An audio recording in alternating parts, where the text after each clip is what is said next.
Indeed, you are correct, Philip. Poor Paula was put in an awful position last week. It was like Sophie's Choice X Factor edition, super intense. So I caught up with Paula last night, actually, and this is what she had to say about it. Check this out. So I want to start off revisiting last week. I know it was really rough for you. How hard was it for you to not only see 2 of your 3 groups in the bottom, but also then to have to pick one to eliminate? Well, the whole picking of one to eliminate is probably the worst thing that could ever happen. I was very surprised that 2 groups would be in the bottom 2. But in the same respect, I also understand that this is the first time that America has seen groups compete in this kind of competition, and groups with solos. And America's learning people's first name as the solos. So I just think it takes a little bit of time, but I don't think, and I tell the groups, I had no reflection on how well you performed. Okay. Because I truly believe that. Yeah, absolutely. What advice did you give your groups moving forward for this week to make sure that they're making that connection? Because it is a little bit harder, I can imagine. It is harder, but I chose songs that, where you're going to get a chance to really connect with them. Both for Lakota Rain, they're stunning. They're going to be stunning tomorrow night.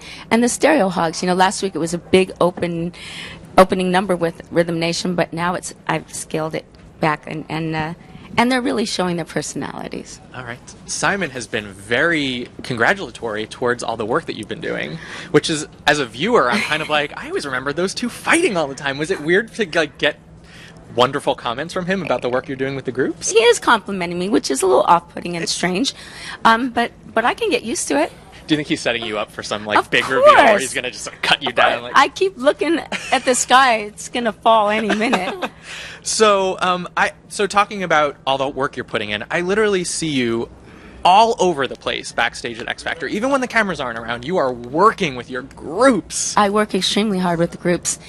It's a big commitment, and when you are with groups, you have to. It's not just connecting one-on-one with one of your acts. It's 1 on 5 or 4. Or with Intensity, who I love working with, or we're amazing. It's getting to know all 10 of your performers, all 5 of the Stereo Hogs, all 4 of the girls from Lakota Rain.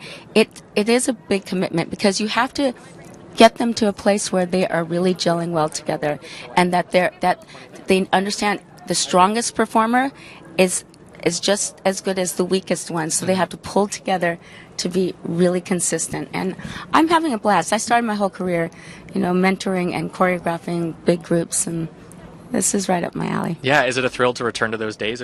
Seeing you choreograph is like such a thrill for me as a Paula fan. I love what I do. I love being around talent. And I bring in many talented people to come in and work with me, because I want these acts to feel like when they leave this show and go on to really start their careers, that they really got a taste of what it's like to really be doing it on a big level, and the commitment and the work ethic, and always aiming to set the bar higher. So that's what I am for, and I think that I'm a drill sergeant, but they kind of like it. I saw you rehearsing in the parking lot. Even when you're not on stage, you're rehearsing with the kids in the parking lot. I would say, step into my office out here in the parking lot. What's your favorite weird place to rehearse? You're everywhere. I once occupied with Stereo Hogs the ladies' room because there were no ladies around and we needed mirrors. So come on, step into my office. That's quite a sight. That's amazing. I have a Twitter question. Mm-hmm.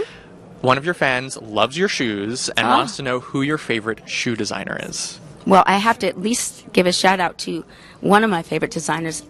The name is Gianmarco Lorenzi. These are Gianmarco Lorenzis. And people wonder, how do you dance in those? Yeah.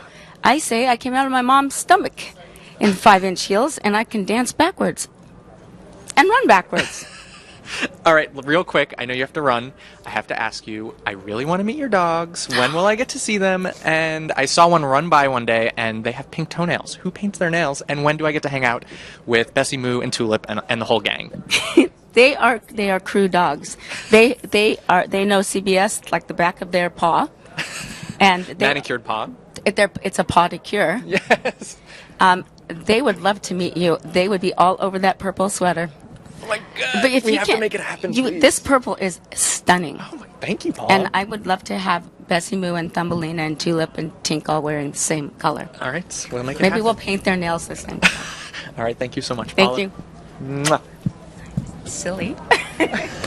Jim really got deep with her on that interview. Absolutely. I mean, I love Paula. It's great to see her. She's awesome. Have you met her dogs? Have you Oh, hung out with them? absolutely. I've hung out with her dogs, and I've hung out with Paula as well. She's great in person as I well. want to meet these dogs. They're like the on-set mascots of X Factor. They're super cute. You would love them. All right, well, we'll go get like little paw pedicures with the dogs at some point. We'll just steal them off the lot. So tell me, what was it like working with your mentor while you were on the show?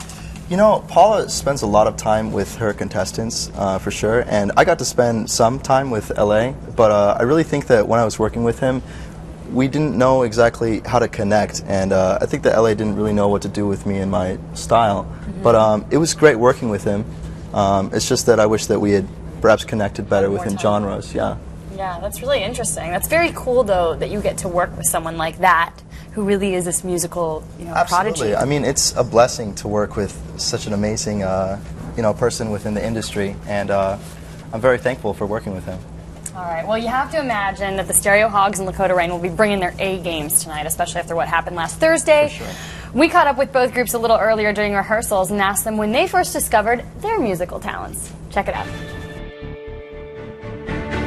I was singing Blue Suede Shoes by Elvis on the playground, and a choir teacher came up to me. She actually called my mom and said, hey, I think your daughter actually has something. You should put her in voice lessons, and my mom did, and that's how I started singing. I actually started out with piano lessons, and it literally took me a good 6 months just to learn how to play Mary Had a Little Lamb. Like, I was a hopeless piano player. So my piano teacher goes to my mom one day, he's like, look, we've got this recital coming up and your daughter still doesn't know how to play a song after 6 months of lessons. So maybe we should try her with a different musical talent. He's like, why don't we try singing? So from that day on, I tried singing, and it's something that I've stuck with ever since. I was actually on my way back from the ice skating rink with a family friend and her son, and I was singing to the radio, and they stopped the radio in the middle of the song, and I was like, okay, and I kind of continued singing for a second, so it was really awkward, and they were like, you actually have a really good voice. At this time I was 9, and I went back to the house and they told my parents that, I have a good voice, and so they were like, sing for them, and I was like, okay. So the first song I ever sang in front of my parents was Amazing Grace a cappella, and they loved it, and they were like, we should put you in voice lessons. I was like, okay, cool, and it's always been something that I love doing, and singing on the radio, singing in the shower, singing in choir, and now it's just something that I can't live without. My first song that I learned, I think I was like 6. It's called Love in Any Language, and I sung it for my mother at church on Mother's Day. And I think that's when I figured out I can sing a little bit. When I tried out for the 9th grade gospel choir, and I discovered I could sing because I made it. There was this black version of the Winter Fresh gum commercial, and she sung it with such soul. I had never heard it, and I loved it to pieces. And I was walking to the mailbox in my apartment complex, and I was just singing, and some random black lady was like, oh my God, was that you singing the Winter Fresh gum commercial? And I was like, well, yes, it was. And then she was like, you have a great voice, and I was like, well, thank you. I think that was the moment where I was like, well, I guess I can sing for other people if you just notice it, and I wouldn't be trying to sing for you. Lakota Rain and the Stereo Hogs.